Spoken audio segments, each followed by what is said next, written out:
Y aquí está, aquí está la micrófono. Nosotros dejamos el escritorio aquí Perfecto. abierto incluso, porque tú ahí. Ah, ya está. O sea, cuando llega de oro, tú sencillamente, yo te puedo decir próximo, ¿te parece? Sí, Como 14. esta la descargué recién. Me siento ahí yo, ¿no? Sí. Sí. Ya. Bueno, a ver. No te estoy preguntando, no te estoy dando el guión. Acá está ya. Efectivamente, creo que usted la pegar. Ya. No, tendrías que ser personal. Sí, igual está el de leyenda. Ah, ya. Entonces tendría una mano. Debería estar con su Ahí puse el PowerPoint. Ahí sí, sí. Sí, ya. A ver, puede ser que la ocupé. Ya. Se le va a estar dando la voz. Sí. No, díganme si me escuchan o prefieren el micrófono. ¿Está bien? Ya. Ya. Lo dejamos ahí porque dos. Bueno, muchas gracias por la invitación al grupo de historia conceptual, porque no firman con su nombre, ni firman como el grupo de historia conceptual. Entonces, pero les doy muchas gracias por esta invitación y muchas gracias a la Universidad de Chile por conceder este espacio y facilitar nuestra presencia acá, que por mucho que tratamos de llegar a Valpo, estaba difícil. Es culpa de noviembre y de nuestra costumbre de hacer todo en estas fechas. Bien, lo que voy a presentar ahora es directivo, pero lo he presentado antes, ya la gente, a la audiencia, los espectadores, no sé cómo decirle, les encanta la idea del buen gusto y piensan que voy a hablar de cosas bonitas. Y no es el caso, ¿ya? Sino que me interesa mucho la idea de el buen gusto en términos conceptuales y por su incidencia en los programas o proyectos de reforma en el sentido civilizatorio entre los siglos XVIII y XIX. En particular me interesa historiográficamente porque creo que este concepto nos permite mirar juntos la segunda mitad del siglo XVIII y la primera y quizás más allá del siglo XIX. Y eso es importante porque nos permite entender con un ejemplo muy concreto que el cambio en régimen político o el desarrollo de conceptos políticos, digamos, nos va de la mano con un cambio de régimen cultural, si quieres, ¿no? ¿Ya? Entonces, creo que a pesar del cambio de régimen político, del fin del antiguo régimen y el comienzo de la República, hay muchos vasos comunicantes entre uno y otro, y este es uno nomás. O sea, esto es una cuestión, este es solo uno. Podría haber agarrado otro, y esto es solamente porque en la medida que yo he estudiado con mucha atención la educación universitaria y el rol del latín en este periodo, hay una cuestión sobre la retórica que tiene que ver con el gusto, sobre las reglas de la composición, que, eh, que dije, a ver, por acá hay una cosa novedosa y sobre todo novedosa por nuestra noción de gusto, ¿ya? Porque nuestra noción de gusto, que es evidentemente una noción del siglo XX, es una noción post-kantiana, ¿ya? En que el ámbito de la estética se autonomiza respecto a el ámbito de la ética y de la moral, sobre todo. Y aquí estamos en una época en que es ilustrada, y cuando uno dice ilustrado, quiere decir, por lo menos, con aspiraciones universalistas, eh, y hay una cierta idea de unidad de los ámbitos. En el caso de Chile, yo creo que probablemente el mejor ejemplo que tenemos de eso es el discurso de la inauguración de esta universidad. El discurso de Andrés Bello, que se titula Todas las verdades se tocan. ¿ya? Entonces, creo que a pesar de que parece como muy especialista, en verdad no lo es. Nos permite, es una puerta de acceso que nos permite entender este stimum, como diría Martin Jay, este ambiente cultural. ¿Ya? Mi propuesta es que el concepto de buen gusto proporciona un paradigma que es al mismo tiempo racional, con lo que quiero decir simplemente como de pensamiento racional, estético y moral, vinculado a la idea de civilización. ¿Ya? Una de las marcas de la civilización es que un pueblo civilizado es un pueblo con buen gusto, y eso significa además que es un pueblo que tiene buenas costumbres, ¿ya? Es decir, costumbres que permiten sobre todo convivir en paz, y por eso tiene también una arista política que tiene que ver con cómo actuamos dentro de una comunidad política, y es un concepto que nace ya, o sea, nace más bien con Muratori en el siglo XVI, pero que va a ser muy importante en las ilustraciones en el siglo XVIII, en todas ellas, ¿ya? Sin embargo, hay una ambigüedad conceptual, que es lo que hace que el concepto sea interesante, digamos. O sea, todos pueden decir que son quienes definen el buen gusto, y vamos a ver que mucho más adelante, hacia el final de la presentación, lo que va a suceder es que unos se arrogan el buen gusto y otros acusan a otros de mal gusto. Y esto, ¿quién tiene buen gusto y quién tiene mal gusto? Es decir, quién pertenece a la civilización y quién está atrás en la civilización, permite evaluar las ideas políticas también, ¿ya? Está mala la presentación, en ese sentido, la verdad es que la noción de buen gusto aparece en debates éticos, estéticos, políticos y sociales. Aquí hay una serie de personajes, ¿no es cierto? Probablemente los más importantes, o sea, hay muchos, digamos, pero que van a reflexionar sobre esta noción. Tenemos, por supuesto, a Andrés Bello, que en sus escritos, sobre todo sobre estética y sobre traducción, o sea, sobre escritura y traducción, habla de la noción de buen gusto. Camilo Enríquez, nuestro querido Camilo, ¿no es cierto, Vasco? También tiene Camilo Enríquez, que yo no sé si ustedes han leído La Camila, pero son las peores obras de teatro del universo. O sea, realmente son muy, muy malas, y sin embargo, él trata de escribirlas en estos paradigmas neoclásicos del buen gusto, y de hecho en Argentina pertenece a la sociedad del buen gusto. Juan García del Río, que pelea con Andrés Bello sobre cuál es la noción de buen gusto y cuál es la noción de mal gusto, y este es José Joaquín de Mora. Sí, ya, gracias. Y pongo fotos, después se me olvida quién es. ¿Ya? Y José Joaquín de Mora, que también pelea harto con Andrés Bello sobre cuál es la definición correcta de buen gusto.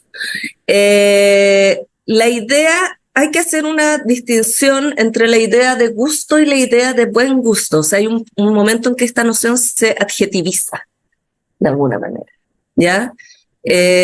Siempre ha existido la idea, no, eso es una idiotez, pero reflexiones sobre la idea de gusto son muy antiguas. Cicerón tiene reflexiones sobre la idea de buen gusto, Longino después de él sobre la idea de lo sublime, etcétera. Pero lo cierto es que con Muratori, Ludovico Muratori, ya la noción de buen gusto aparece, y sobre todo la idea de tratar de definirlo, y en Feydeau, a quien vamos a comentar después, hace un caso, porque esta cuestión no puede ser cualquier cosa, hay que definir cuál es el buen gusto, ¿ya? Y Cicerón, en sobre el orador, de oratore, ¿no es cierto?, plantea, sí, esta noción que va a ser recuperada por el neoclasicismo, que es la de la unidad entre belleza, verdad, moralidad y ciudadanía. Y en De Oratore, Cicerón plantea, dice, el orador es, por supuesto, quien es capaz de componer un discurso bien equilibrado, etcétera, etcétera. Pero lo importante es que si el discurso es verdadero, es necesariamente de buen gusto, pero parte de su legitimidad en términos de verdad no solo viene de las propiedades del discurso, sino de las propiedades del orador. Por lo tanto, el orador, si es una persona, es un buen ciudadano y es una persona que con su discurso persigue el bien común, se transforma en sí mismo en garante de la verdad de su discurso. ¿Ya? Entonces, es curioso desde una perspectiva, si quieren ustedes, estética o filosófica, este intento por unir lo objetivo con lo subjetivo, que es lo propio de la retórica, por cierto. ¿Ya? Y en el contexto de la Ilustración, ¿no es cierto?, lo que van a proponer los novatores, es decir, los ilustrados españoles, es la idea de que sí, la verdad es única, ¿ya? También es porque la experiencia estética es una. O sea, la idea de que yo pueda tener una experiencia estética distinta de la tuya radica en un error del entendimiento y del sentimiento, ¿ya? Y por lo tanto podemos tener estándares objetivos de juicio, ¿ya? Con todo,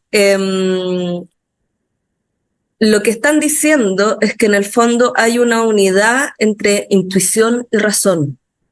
Si bien se reconoce que son facultades diferentes, una es epistémica y la otra es empírica, ¿no es cierto?, no deberían estar en contradicción.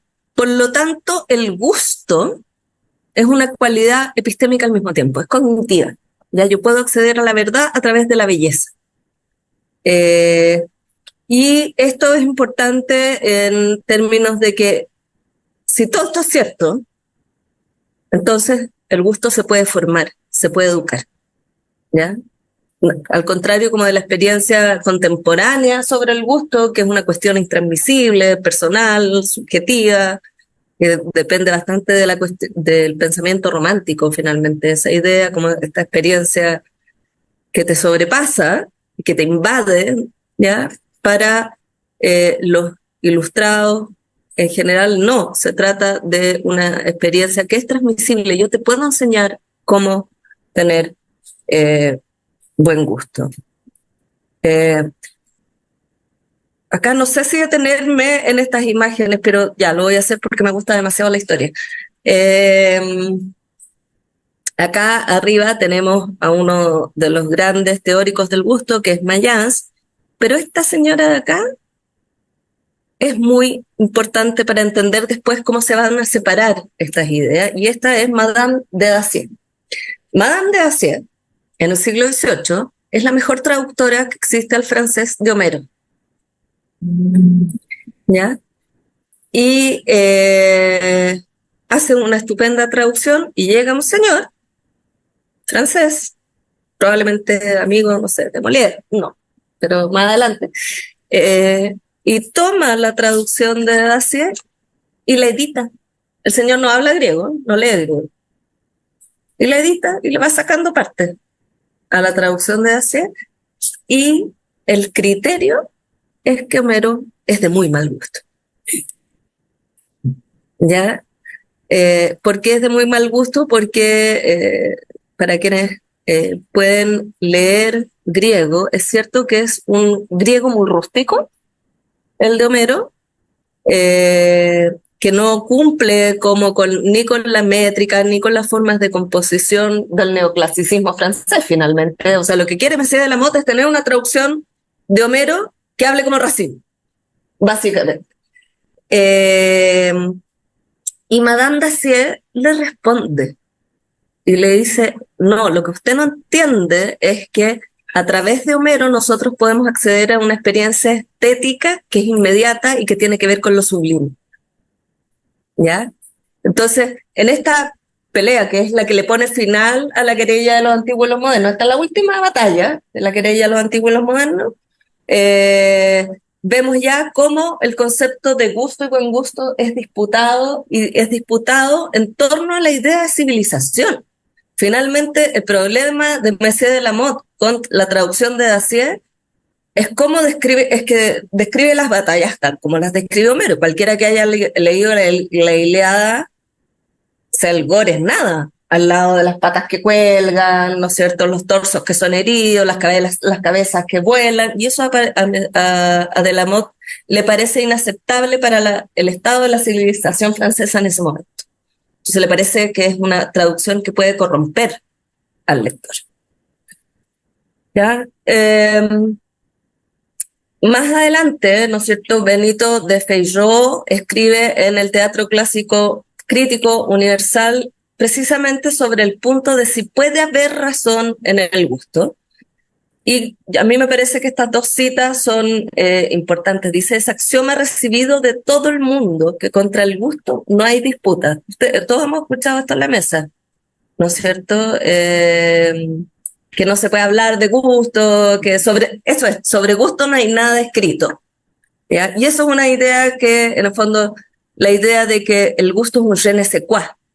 Para Feijóo le dice, no, eso es una mala definición. Yo reclamo contra este decidísimo axioma, pretendiendo que cabe disputa sobre el gusto y caben razones que le abonen o le disuadan. El gusto depende de dos principios distintos, del temperamento o la aprensión. Cuando depende del temperamento, no cabe disputa sobre el gusto. Me gusta, no me gusta. Me gusta el limón, no me gusta el limón. Me gusta el ají, no me gusta el ají. Pero si cuando viene de la aprensión, es decir, de la comprensión, de la razón, por los que los vicios de la aprensión son curables con razones, ¿ya? O sea, los vicios que son epistémicos, de una mala comprensión de un fenómeno, esos sí se pueden curar con razones, y para Feijóo, en el fondo, la razón puede corregir a la intuición o al sentimiento.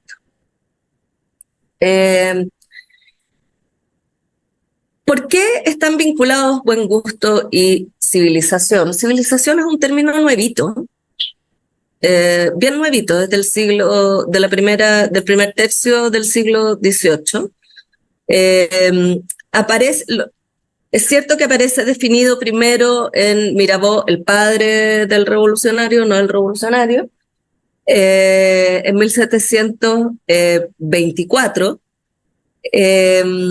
pero lo cierto es que el término aparece más o menos en todas partes, en Inglaterra, en España, lueguito, ya, o sea, es de esos términos que como que están ahí flotando.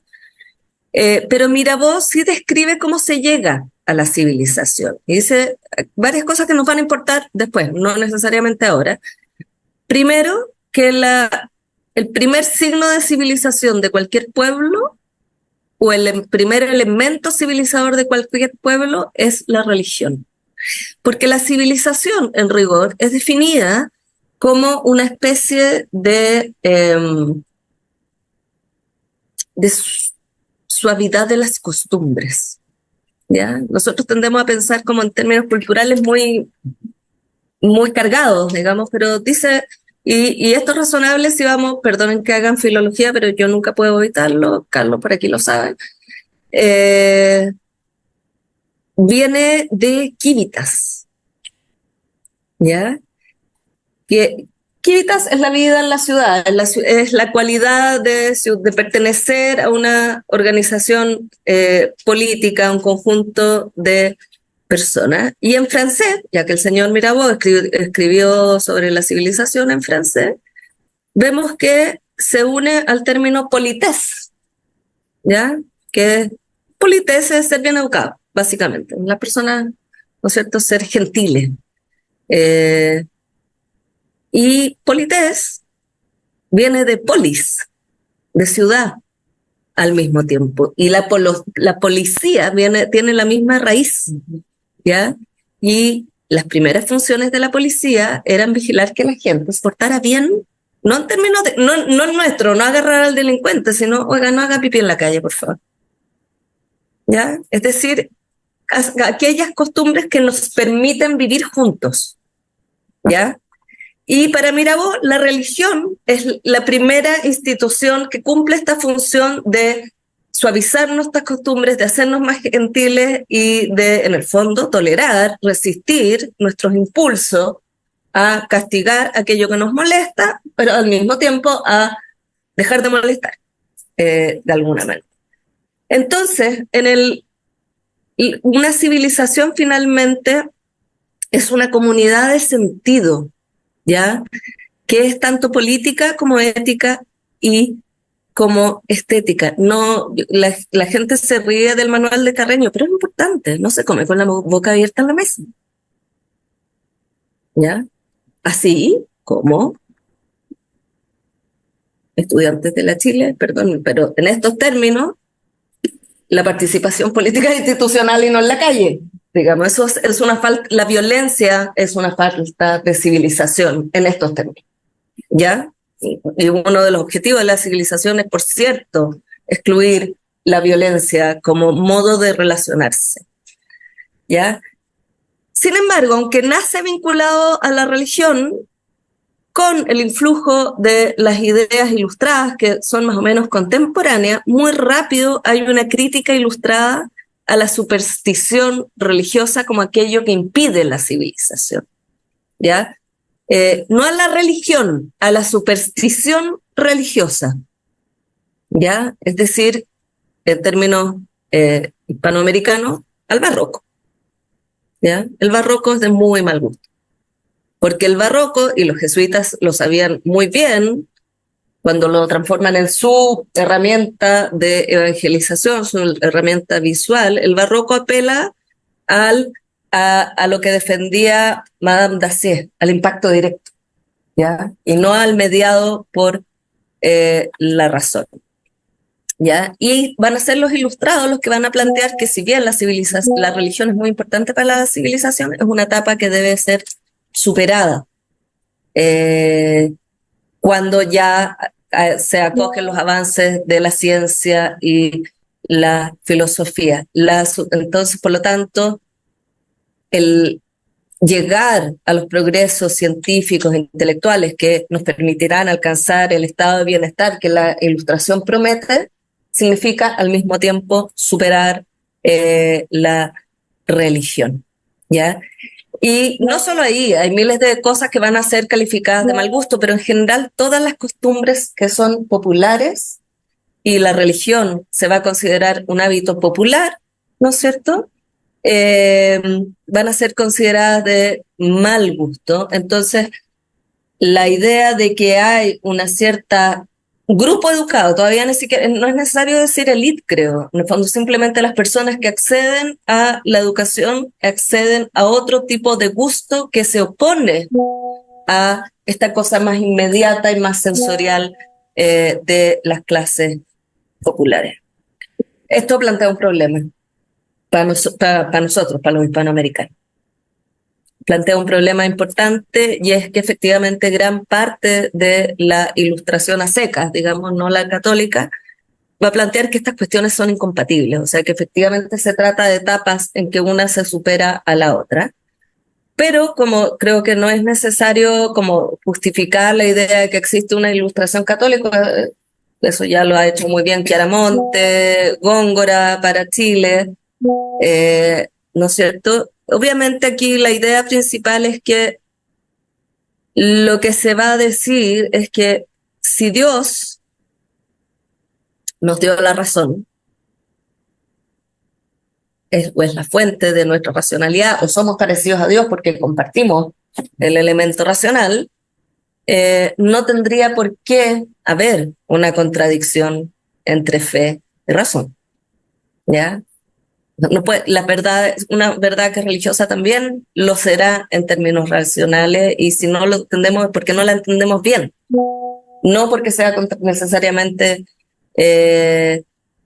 contradictoria. Pero además va a ocurrir, y esto es súper importante, va a ocurrir que las ideas de la ilustración van a estar muy en línea con los planteamientos del Concilio de Trento, ¿ya?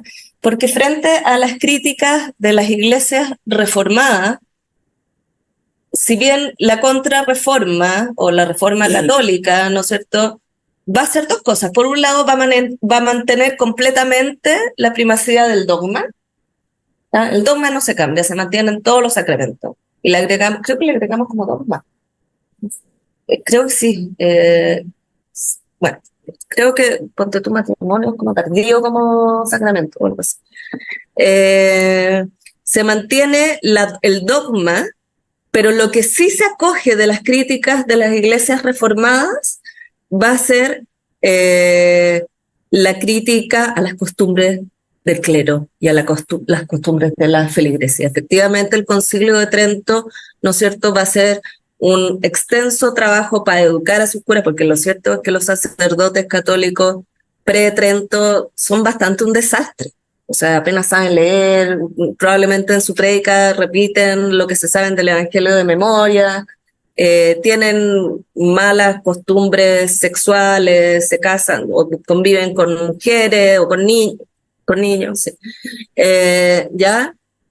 Y eso sí se va a acoger y va a haber una serie de directrices de Trento que tienen que ver con el disciplinamiento de la feligresía y con el disciplinamiento del clero.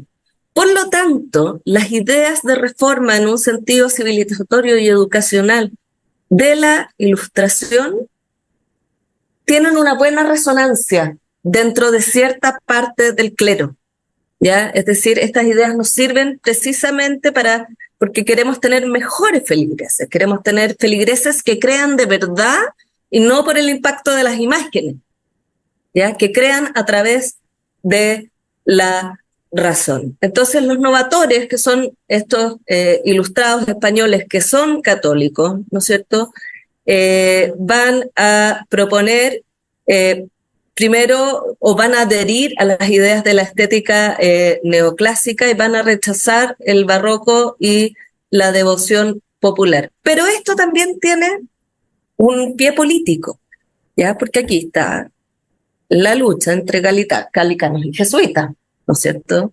Es decir, ¿quién tiene preeminencia, el Papa o el Rey? ¿Ya? Y los galicanos se van a poner del lado de las reformas borbónicas, finalmente, que intentan de nuevo disciplinar, etcétera, etcétera. ¿Ya? Y vamos a ver que es aquí donde se va a jugar más adelante en la República la misma pelea, ¿ya? ¿Quién tiene la capacidad de disciplinar? ¿La Iglesia o el gobierno? O ¿me atrevo a decir el Estado? Sí, sí, me atrevo. O el Estado, ¿ya? Y de ahí la adopción por gran parte de la Iglesia de la estética neoclásica, ¿no es cierto? Hay un manual de pintura eclesiástica Interián de Ayala, el manual del pintor cristiano e ilustrado. Y lo que hace en ese manual, Interián de Ayala, es revisar todos los errores que él considera que hay en las pinturas eclesiásticas y religiosas, ¿ya? Y el criterio de los errores son dos. Por un lado, el gusto, la estética, pero por otro lado, dice, la representación de cuestiones que son herejías. Igual que como cuando hoy cualquiera de ustedes va a la iglesia, voy a la iglesia cuando alguien se casa, cuando alguien se muere o cuando alguien lo bautiza. Digamos, esas son mis instancias eclesiásticas. Pero escucho con mucha atención los sermones porque me interesa. La cantidad de herejías que uno escucha en los sermones de los curas es impactante. Porque Dios necesita que lo amemos. Mentira, Dios no necesita nada si es Dios. ¿Ya? En fondo va en esa misma línea, ya como que de tener una religión verdadera que al mismo tiempo se pueda proteger de los ataques correctos en términos de la lectura de la Biblia que venían desde las iglesias reformadas.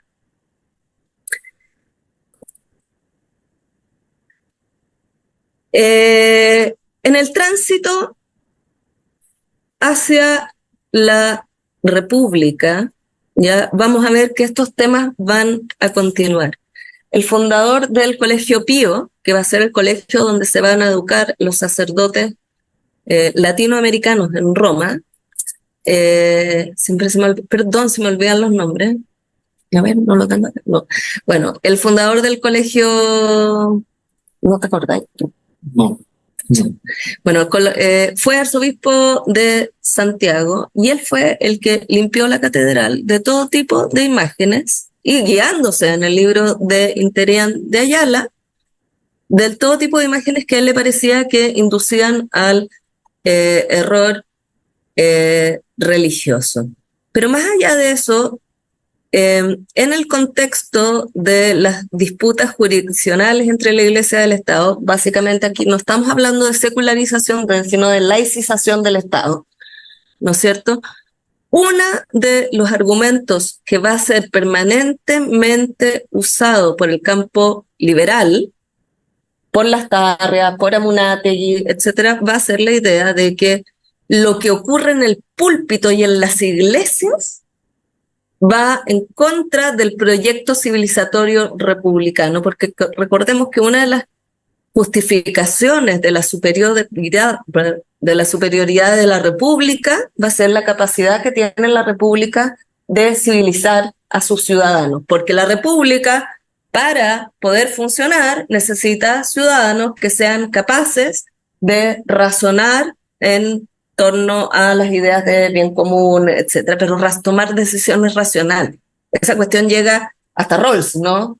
¿No es cierto? Rawls lo que está diciendo es como, no, pero usted no puede decir cosas religiosas para justificar eso que afuera del ámbito político. Sus decisiones tienen que ser racionales, ¿ya? O lo que orienta su voto. Entonces, el discurso legitimador de la posición liberal no solo va a estar respecto a las ideas de libertad, igualdad, autodeterminación, sino que se va a jugar acá. En el fondo, mientras la Iglesia Católica tenga alguna injerencia en el Estado, estamos atrapados en una institución que comulga con la superstición, ¿ya? Que no es capaz de llegar a la verdad. Sin embargo, diría yo que la cuestión se enreda, ¿ya? Porque eso es fácil, tenemos dos frentes, unos pelean con otro, esperamos que los oradores sagrados, es decir, los sacerdotes en el púlpito, defiendan su manera de evangelizar, esperamos que los liberales le digan que son unos ignorantes y ya está. Pero el punto es que hay una ilustración católica, ¿ya? Y eso va a significar que dentro del propio campo eclesiástico va a haber buena parte de la jerarquía eclesiástica que se quiere subir, o que, no, porque eso parece mercenario, que cree en las ideas republicanas, ¿ya? Que cree que la república es compatible con Dios, y esto yo creo que quizás lo has estudiado tú, hay buenas cuestiones en el Antiguo Testamento, ¿no es cierto? Buenos argumentos en el Antiguo Testamento para decir que la República es un régimen que es que se puede apoyar en la Biblia también, ¿ya? Y que por lo tanto, y esto sería importante para el campo republicano, porque eso le quitaría el gran temor que hay respecto a la República, que es su fundamento inmanente, ¿no es cierto? La idea que es contingente y que pues, no tiene la estabilidad trascendente del antiguo régimen, ¿ya? El apoyo del Antiguo Testamento se la devuelve de alguna manera. Este es un tema que está trabajando ahora último Gabriel Entin, ¿no es cierto? Como los fundamentos del Antiguo Testamento, y lo ha hecho antes Eric Nelson en Inglaterra. Ya, entonces, hay parte del campo eclesiástico que en el fondo va a estar de acuerdo con el juicio liberal a la colonia, ¿no es cierto? Sobre todo el formulado por Lastarria en sus investigaciones sobre la influencia social de la conquista y el sistema español. Y todo esto lo vamos a ver muy concretamente en las disputas sobre la oratoria, ¿no es cierto? Y las críticas, esto está sobre todo en la revista católica, ¿no es cierto? Cómo va a haber sacerdotes que defienden la oratoria sagrada, y cómo va a haber liberales que van a tratar de demostrar la superioridad de la oratoria republicana porque apela a la racional. Debe apelar al ciudadano, se lo debe conquistar a través de la razón y no solo del sentimiento. ¿Tenía algo más que decir, presidente? Eso, muchas gracias.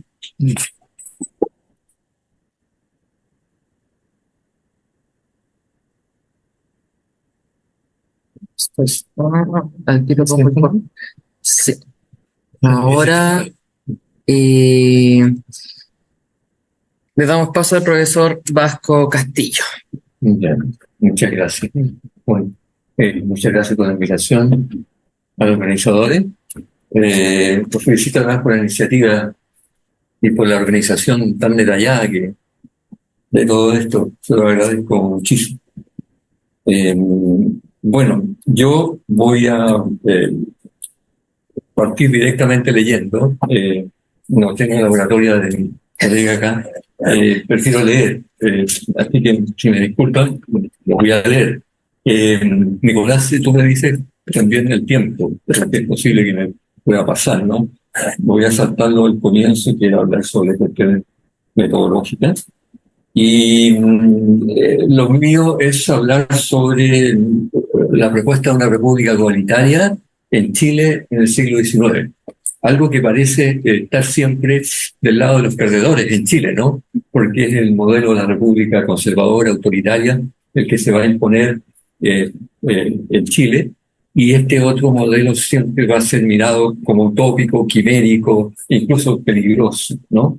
Y yo tengo mucho interés en indagar sobre ese modelo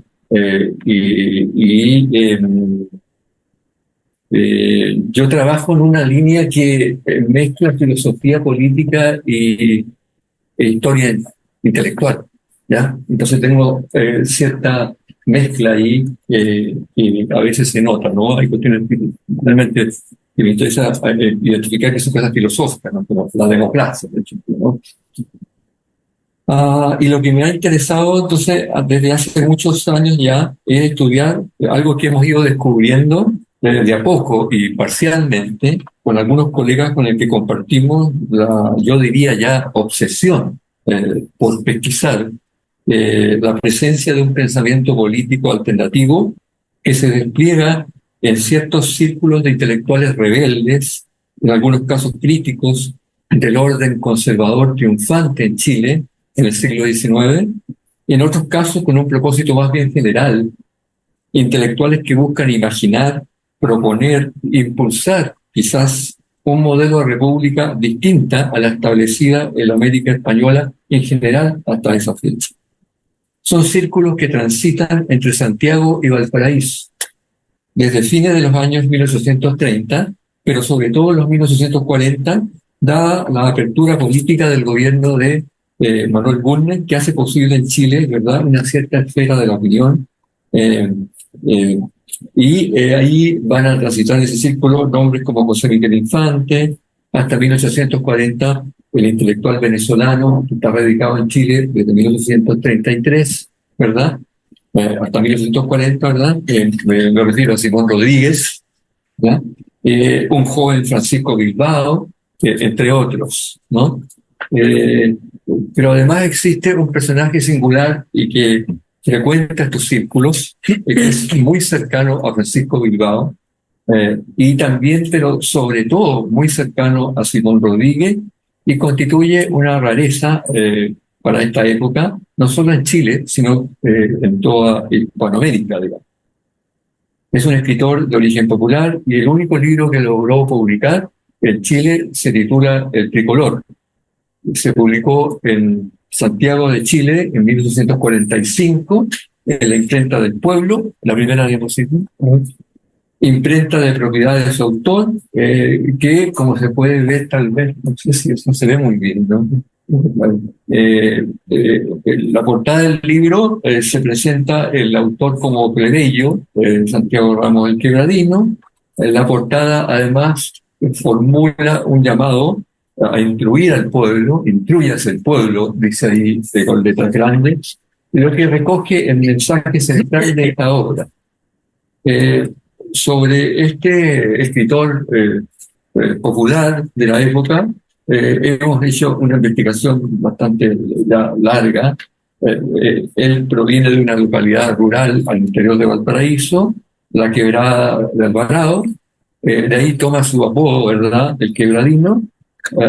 También se presentó siempre en sociedad como discípulo de Simón Rodríguez, a quien presumiblemente frecuentó, conoció durante la estadía del sabio venezolano en Valparaíso entre el año 1838 y 1840. De condición humilde, los escasos datos biográficos lo muestran como una persona siempre muy pobre, a veces realizando actividades mineras, otras oficiando como tipógrafo, o bien como tinterillo en las últimas épocas que lo conocemos, además de su carrera como escritor político entre 1844 y 1846, ¿ya? Lo que en la época se llama los publicistas. Lo que hago aquí a continuación es destacar la presencia central del pensamiento político de Simón Rodríguez en el pensamiento político de este escritor. En otras palabras, se trata de una suerte de lectura plebeya del pensamiento de Simón Rodríguez, ¿no? Y ahí hay una serie de cuestiones metodológicas que se podrían tratar, ¿no? En cierto sentido, lo que yo quiero decir con lectura plebeya quiere decir acá no solo que se trata de una escritura de origen popular, sino también algo que, en cierto sentido, para la época, pensando en lo que te escuchaba a ti, una cierta lectura indocta, una cierta lectura tosca, no pulida, gruesa, no refinada, bárbara, ¿no?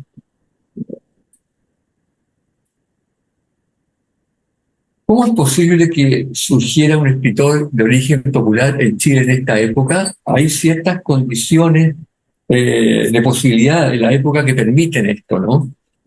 Ya dije la apertura política, que está asociada al gobierno de Bulnes y que permite el regreso al país, ¿verdad?, y a la vida política de los sectores liberales de la élite que habían sido desterrados y proscritos después de la Guerra Civil de 1830. Esa misma apertura política, como les explicaba, permite la formación de una cierta esfera de la opinión pública, digamos. Y además, digamos, en torno a los procesos eleccionarios, sobre todo los presidenciales del año 41 y 46, se dio lugar a una cierta visibilización del pueblo en términos de clase, dada la estrategia política de la oposición liberal retornada, que justamente estaba interesada en disputarle al bando conservador en el gobierno esos votos del artesanado y de la Guardia Nacional para su sector, digamos. El sector conservador en el poder también empezó a hacer otro tanto en la misma dirección, digamos. Es decir, empezaron a mostrar, sobre todo a través de la prensa periódica, la presencia de voces populares, ¿no? Lo que parecía justamente dar el testimonio de que las voces populares estaban a favor de una u otro, de otro bando de la chilena, ¿no? Por lo tanto, ahí se desató una suerte de guerra comunicacional, digamos, entre ambos bandos que se disputaban, ¿verdad?, contar con auténticas voces populares a su favor, digamos. Y ese es el escenario que favorece la aparición, aunque fugaz y fallida, de un escritor plebeyo como Ramos, ¿no? Y la publicación de un libro como El Tricolor, digamos. El Tricolor fue quizás la obra más ambiciosa de este escritor plebeyo, ¿no? Sin embargo, su único libro que logró publicar no tuvo la trascendencia que su autor proyectó en sus páginas. Tristemente, Ramos no será conocido por esta obra que intentaba publicar ya hace un par de años. Será conocido más bien por su participación involuntaria en los hechos que desembocaron en la declaración de sitio, ¿verdad?, en la provincia de Santiago en marzo del año 1846. La publicación de El Quebradino Ramos, que será leída y comentada, es el número 7 de su periódico El Pueblo, que debía aparecer la mañana del 8 de marzo del año 46. Ahí viene la segunda diapositiva. El periódico fue requisado la noche anterior por orden de Manuel Montt, que era el ministro del Interior, ¿verdad?, el hombre fuerte del gobierno de Bulnes. El periódico va a ser reproducido y comentado profusamente, pero no para comentar, digamos, su contenido en términos que hubiera deseado Ramos, sino para denostarlo, para ridiculizarlo, para maldecirlo y finalmente para invocarlo como la prueba principal de un crimen de sedición que Montt dijo que se había contenido, ¿no? Un papel incendiario que parecía, ¿verdad?, incentivar al bajo pueblo a saquear la ciudad, a liberar a los delincuentes de la cárcel, participar finalmente de una asonada planificada por la oposición liberal. Este periódico acabó siendo la última publicación de este escritor plebeyo, digamos, por la cual fue condenado a 8 años de destierro en rebeldía porque se fugó, digamos, y eso hace que la ley de imprenta le doblara, digamos, su pena. El tricolor, volvamos a la obra esta que quiero yo comentar. El tricolor está escrito siguiendo las reglas de la reforma ortográfica propuesta por Sarmiento en la época y adoptada oficialmente en Chile en esta época. Ahí viene la diapositiva tercera. La reforma ortográfica, recuerden ustedes que generó en Chile una gran polémica. Algunos impresores la aplaudieron y otros impresores se negaron simplemente a adoptarla pese a su carácter oficial. Algunos de quienes se plegaron al cambio lo entendieron como parte de una posición política en clave emancipatoria, en favor de una cierta ortografía americana y un abandono de las reglas impuestas desde España. La polémica imprimió entonces a su uso una inevitable dimensión política. Ramos, en ese sentido, toma posición, la adopta y destaca sus ventajas en el prólogo, junto con elogiar y dedicar el libro al autor de la reforma ortográfica, es decir, a Sarmiento. Ustedes lo pueden estar viendo en este minuto, ¿verdad?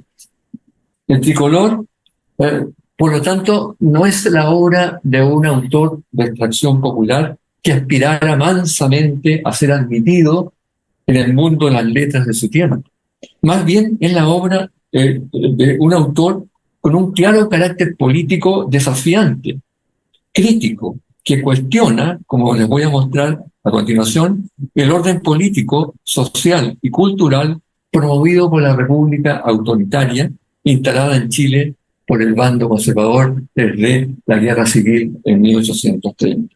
Al leer la obra, muy pronto nos damos cuenta de que el libro está escrito desde Valparaíso. Veamos la diapositiva. Es el círculo intelectual de Valparaíso el que le da escena. No sé si se alcanza a ver un poquito. Bueno, allá se ve mejor. Para muchos de la época, Valparaíso es la ciudad más moderna de Chile en esos momentos. Es la opinión, por ejemplo, de Sarmiento, en sus crónicas de la época. Valparaíso, el principal puerto de Chile, se le aparece a Sarmiento como una ciudad moderna, comercial, activa, pujante, abierta al mundo, con una población inmigrante y educada, que contrasta con la provinciana capital, con, comillas, hábitos coloniales, ubicada tierra adentro. El uso reiterado de artículos y noticias de El Mercurio de Valparaíso dan a entender que el tricolor de Ramos se ha escrito en medida importante leyendo el periódico El Mercurio entre el año 1843 y 1844. Un aspecto que nos ha llevado a conjeturar con algunos colegas amigos que Ramos trabajaba como tipógrafo en El Mercurio y que posiblemente allí entabló la amistad con Simón Rodríguez, que publicó varias cosas el año 40 en el Mercurio, y como sabemos, Rodríguez tenía siempre el interés de él participar directamente en la composición de la página, ¿no?, de las cosas que publicaba. Bien, en el prólogo, el libro de inmediato desafía al lector. La composición de la página, el uso de los tipos y de los recursos gráficos de la imprenta son puestos al servicio de una comunicación singular. Podemos poner tal vez la diapositiva siguiente. El tricolor se nos aparece como la obra de un tipógrafo que parece practicar el arte de, comillas, pintar las ideas, promovido, sabemos, ¿verdad?, por Simón Rodríguez, quien también era un tipógrafo, entre otras cosas, ¿no? Alguien que utiliza el arte de la impresión en una dirección que recuerda a la logografía, el término técnico que usaba Rodríguez, pero con gran osadía y con gran libertad, enfrentando al lector a un sorpresivo ejercicio de comprensión. Como en Rodríguez, la seriedad acá es inmediatamente desafiada. Los canales habituales utilizados para escribir son extremados. El prólogo de la obra se abre, lo estamos viendo, con dos figuras dibujadas con letras, signos y dibujos confusos e ininteligibles, que cubren gran parte de las dos primeras páginas del libro. Pueden tal vez mover también a la siguiente para que vean en la otra página. Se trata, lo que están viendo ahí en la parte de arriba de las dos páginas, la anterior y esta, si quieres puedes, Nicolás, mover a la anterior. Se trata, esas figuras con letras, se trata de dos. ¿Qué son los pastelones en la jerga tipográfica? Son unos accidentes que se producen cuando se compone la página en la imprenta y se desorganizan los tipos en una mezcla confusa, ¿no? Y se corre la tinta. ¿No?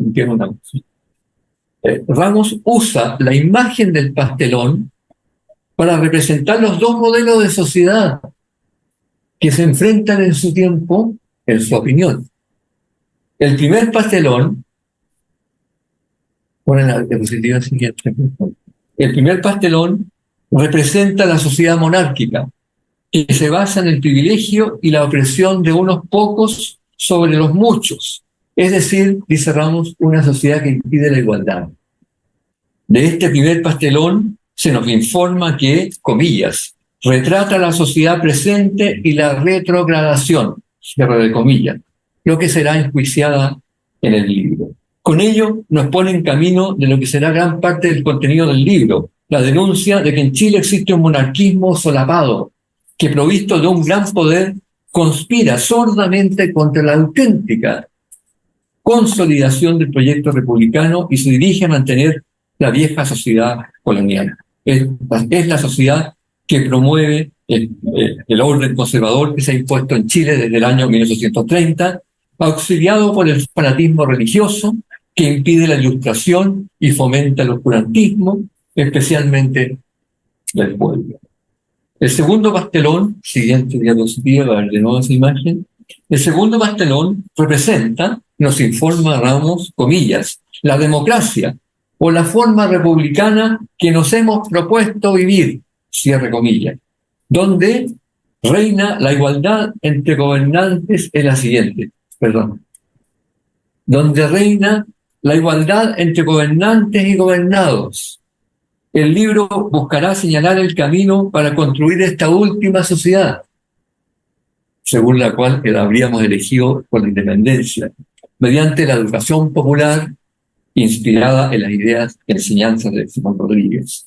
En uno y otro pastelón, en efecto, los tipos y los dibujos utilizados parecen representar la desigualdad en un caso y la igualdad en el otro.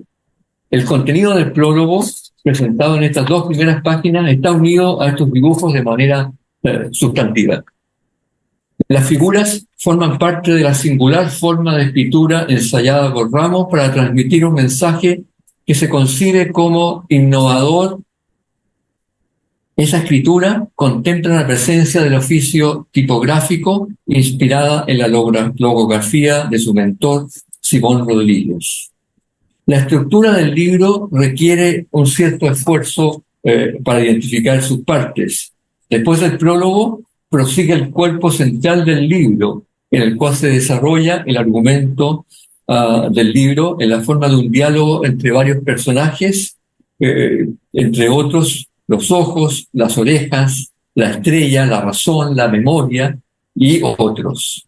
El tricolor nos sitúa geográficamente en el puerto del Paraíso, observando la actividad del puerto desde el Cerro Barón. Los personajes iniciales parecen ver y oír al pueblo degradado en su estado actual de abandono, hasta que de lo alto, desde una nube, dice, baja el personaje de la estrella, representa la patria, la bandera tricolor de Chile. La estrella es quien principia el juicio a la situación política del país, caracterizada por el abandono del pueblo y el fanatismo que niega la educación del pueblo. Alude a algunos artículos publicados en esos momentos en Mercurio del Paraíso, en julio del año 44, por el argentino Félix Frías, que formaron parte de la polémica contra la sociabilidad chilena de Francisco Bilbao. Ramos denuncia en estos artículos el propósito de reprimir la libertad de imprenta, dejar la exclusiva guía de la religión para el pueblo y desaconsejar su educación.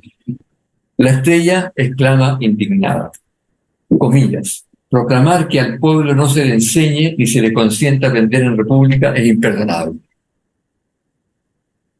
Pero justo cuando la estrella termina de proclamar este noble propósito, aparece en escena el personaje que representa en el diálogo al bajo pueblo chileno, el Roto. ¿Qué querés poner a la diapositiva siguiente? El Roto interrumpe a la estrella con sus comentarios vulgares y burlones. En vano la estrella le exige silencio y termina exasperada por exclamar: Dios mío, qué hombre tan ordinario, que no hable por la prensa, que se ilustre primero, que se pula. Sin embargo, el personaje de los ojos le replica: no, señora mía, esta es la pizarra en la que debe aprender. Aquí le oiremos sus razones y corregiremos sus faltas. Con su palabra inculta, el Roto narra de manera elogiosa la actuación de Bilbao en el juicio a sociabilidad chilena en junio del 44. Es en este pueblo quien presenta a Bilbao como un héroe. Es el bajo pueblo el que presenta a Bilbao como un héroe y no el ordenado pueblo, el artesanado, que en aquella época había sido visibilizado por la prensa oficial de la época. Resulta llamativo pensar por qué Ramos eligió a este pueblo para presentar el elogio de Francisco Bilbao en el libro. Es llamativo, en efecto, que sea la figura más despreciada y olvidada de la República quien narre con su vocabulario popular, con su desenfado, con su picardía, el juicio a Bilbao por la publicación de Sociabilidad Chilena, la defensa del propio Bilbao y su salida triunfal en manos del pueblo. El efecto deseado parece ser entonces oír al Roto tal cual habla, acercarse lo más posible a su habla, dejar que se oiga su palabra en la República, que la voz del pueblo se presente por sí misma y no sea solo representada.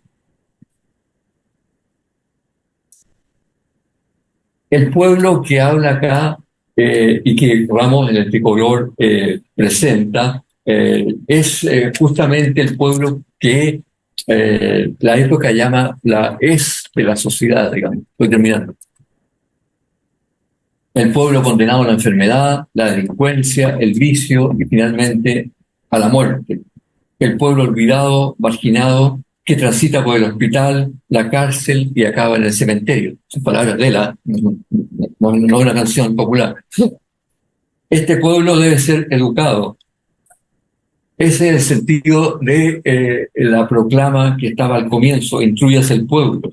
La consigna de la portada parece tomar un sentido fuerte a partir de acá. Bueno, en lo siguiente, lo que yo hago en la presentación es mostrar que esta propuesta de educar al pueblo sigue en líneas generales la propuesta de Simón Rodríguez de la educación popular, ¿no?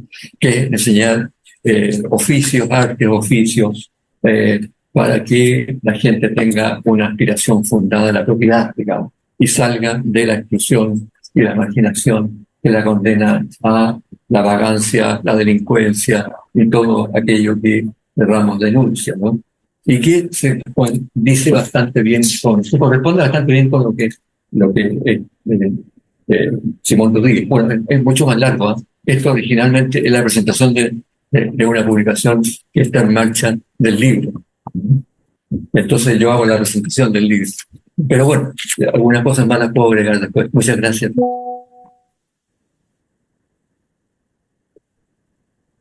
Bueno, muchas gracias por la presentación de los dos profesores. Ahora abrimos la ronda de preguntas. Yo quisiera partir para la redundancia, con dos preguntas, una para la profesora Susana, que es ¿qué ocurre con la disputa del gusto en medio de la expansión de los estados nacionales a propósito de las políticas expansionistas que ocurren en la segunda mitad del siglo XIX? ¿Ya?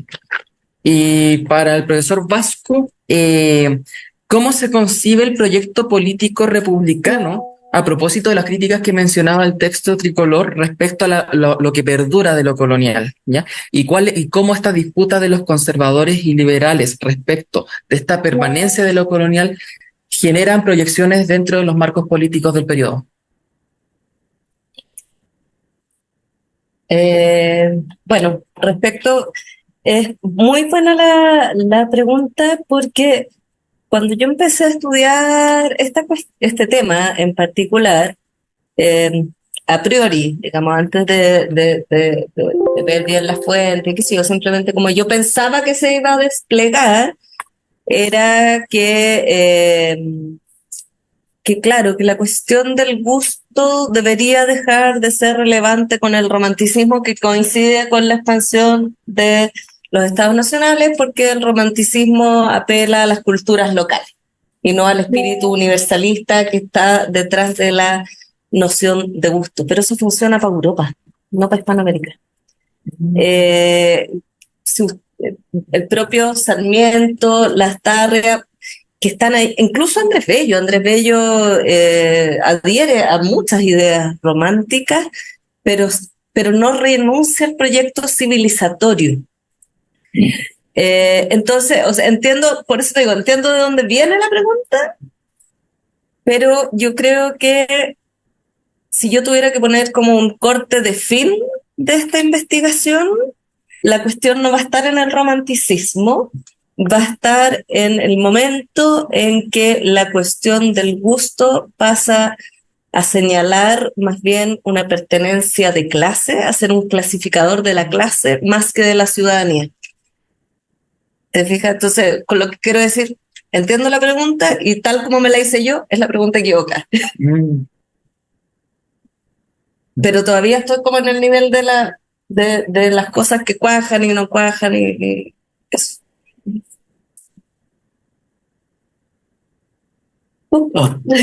Esperando que termine esto. Bueno, no estoy completamente seguro si te entendí completamente la pregunta. Si tú me dices si no, porque lo que voy a contestar es que entre estas dos propuestas de la República, digamos, la que se consolida, la que Gabriel Cid justamente termina hablando en el libro, y que yo converso con él bastante sobre eso, es una república moderada que hace las paces con el antiguo régimen, ¿no? Y que yo creo que está en el espíritu de Bello, ¿no? Que es un hombre que está por avanzar en la república, pero sabe que tiene que de alguna manera hacer una negociación con la sociedad anterior, ¿no? Y entre otras cosas con la religión católica, ¿no? Esa república moderada es la que es desafiada por este otro grupo que ni siquiera yo diría que, por ejemplo, corresponde exactamente a los liberales como las Tarrias. No, porque sabemos que las Tarrias dice la religión no la vamos a tocar, digamos. Ah, es más bien de este otro grupo, de estos que yo quiero estudiar, digamos, estos marginales, que son estos, como el mismo Francisco Bilbao, como Simón Rodríguez, que además tiene esta extensión, por así decirlo, de este discípulo plebeyo, que empieza a imaginar cómo articular esas ideas también desde el mundo popular, digamos, y eso es el pueblo número 7, que es otra parte de la investigación que yo no lo voy a presentar ahora, que es plantear derechamente una república sin presidente. Porque el tema que van a discutir todos ellos, o sea, no todos ellos, Bilbao no estoy seguro, no por lo menos en esta época de los 40, pero sí Simón Rodríguez, que es que lo que más molesta a la república para este grupo más radical es la presencia del monarca. Que es la presencia del antiguo régimen, que se mantiene esta figura presidencial con las facultades extraordinarias, ¿verdad? Ya. Y la propuesta de Simón Rodríguez es está en una carta que conserva este plebeyo Ramos. Y es la propuesta de una república sin presidente, solamente con un congreso que puede tener una cabeza ejecutiva, pero que es un congreso. Y eso mismo es lo que inventa Ramos después con el pueblo número 7, que yo les proyecté ahí, y que todo el mundo se escandaliza porque lo toma como una sedición. Pero lo que está planteando es saquemos el poder ejecutivo y establezcamos un gobierno de congreso. Y el congreso que sea representativo de las ramas del trabajo y, ojo, las mujeres, que son las que más padecen en esta sociedad. Es verdad. Y lo dice el año 46, 1946. Bueno, no sé, no voy a seguir porque si no... Bueno, pero yo diría eso, ¿no? Una disputa de una república moderada que hace las paces con el antiguo régimen y que pretende avanzar gradualmente. Y este otro modelo que dice, bueno, esto hay que cortarlo de raíz. No voy a mostrar esa parte, porque esa parte aparece en el libro. Ya, perfecto, muchísimas gracias. ¿Alguna otra pregunta, comentarios? Yo tengo una pregunta, profesor Bajo. Ah, En relación a estos pensadores, ¿podrían plantear el desarrollo de un lenguaje político igualitario, quizás, de diferencia de otro tipo de construcción de discursos? Eso por un lado. Y por otro, si este republicanismo igualitario experimentó una expansión en la década del 50, post-revolución de 1848 francesa, o la guerra civil, si quizás este pensamiento salió de estos pensadores marginales y llegó a nuevos espacios, quizás. Es complicado eso. Hace 2 semanas tuvimos entre la Universidad de Chile el pedagógico, la UMS. No sigo diciendo el pedagógico yo, la UMSE. Y nosotros la dimos Portales 3, 4 días hablando de Francisco Bilbao. Y ese tema aparece. El problema de Bilbao, claro, es que es la sociedad de igualdad, tú puedes decir hasta ahí. Pero el problema es que después con el destierro Bilbao desaparece para el mundo popular. Se convierte solamente en un mito, una figura que aparece en los años 1870, cuando empieza la idea de que hay que repatriar los restos de Bilbao que están en Buenos Aires y hay que traerlos de vuelta. Y ahí reaparece la figura de Bilbao, que se le quiere hacer un monumento junto con una especie de mausoleo público, que hasta el día de hoy todavía se está discutiendo con la señora Matei a ver si se lo instala ahí en Providencia. Entonces hay un corte ahí, que el destierro hace su oficio. ¿Te fijas tú? Desaparece. El Simón Rodríguez se va de Chile el año 40. Muere el 54. No queda ese hilo se pierde, digamos. Entonces,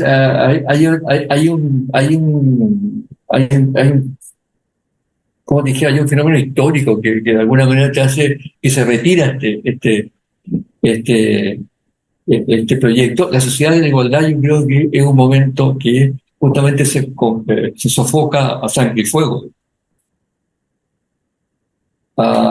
Y lo que se instala es este otro modelo, digamos, que se postula como un modelo de república moderada, sensata, realista, ¿no? Antiquimérica, antiutópica, que va, por así decirlo, haciendo una profecía autocumplida siempre, digamos, porque efectivamente en la medida que se consolida eso, parece que las cosas van por ese camino, por el buen camino. No, yo creo que eso es una cosa que va quedando más bien ahí detenida, ¿no? Y cuando se reinstala esto, yo creo que son otras fuentes, ¿no? El 48 francés es importante para la sociedad de igualdad, sí, pero no sé si, por ejemplo, eso baja al mundo popular. No estoy seguro, digamos. No. Hay unas discusiones que escuché el otro día cuando estaba escuchando con el seminario, algunas ponencias, justamente que hablan de las discusiones que Bilbao elabora a partir del año del 48 francés, digamos, que tienen que ver con la idea de imaginar un gobierno de una democracia directa, el gobierno de la libertad, digamos, en Bilbao. Pero yo desconozco eso como para poder pronunciarme, y si es que eso permea al mundo popular, menos todavía. Tengo la impresión de que no.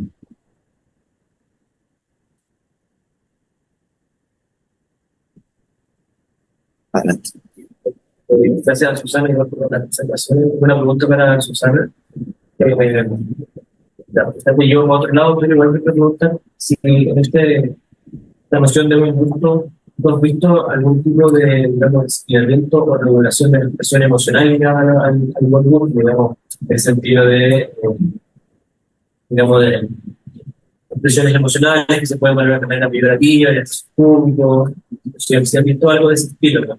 Pregunto principalmente porque me interesa mucho la historia de las emociones, pero para el siglo XX he visto mucho de esto en el ámbito político, y bueno, sí, antes hablando de eso. Mira, directamente, así como de las expresiones que deberían ser adecuadas en público, no, pero sí mucho en el teatro y música. En el fondo, el espacio del teatro sí es este espacio tan conflictivo porque por una parte el teatro aparece, sobre todo para Andrés Bello, ¿no es cierto?, como esta herramienta de educación, pero también hay una cuestión, uno, sobre qué tipo de emociones y comportamientos pueden ser representadas, pero también qué tipo de comportamientos son adecuados para el auditorio, la audiencia del teatro. Y ahí se aparece, y aparece mucho en los diarios, como si una función, qué sé yo, tuvo algún desmán, es más bien, no es tanto personal, sino como las emociones grupales. Entonces ahí está toda la cuestión de las chinganas, de que por qué prohibirla, va por ahí, ¿ya? Más bien, diría. ¿Alguna otra pregunta? Yo tengo una pregunta, pero si no es alguien de ustedes, para Susana. Yo pensé que estaba mirando así que... No, a ti. No, es que yo tengo la curiosidad de cuando te escuchaba, que tú has estudiado bastante el personaje. Yo lo estudié, pero hace más de 20 años. Juan Egaña, que tiene el código moral, por ejemplo, Sí. de buen gusto. Ya no ¿Sabes recuerdo. qué? No hay cosas sobre el teatro, pero sí hay un montón de, un poco relacionado con lo que tú decías, de normas de comportamiento. ¿No es cierto? Acuérdate que tú se puede tomar alcohol solo para fiestas cívicas o religiosas, pero no lo plantea en términos de gusto. No se detiene. Es Andrés Bello el que esto le da curiosidad, y probablemente Camilo Enríquez también es el que tiene más afinidad con porque le interesa el teatro también. Pero a Juan Egaña no.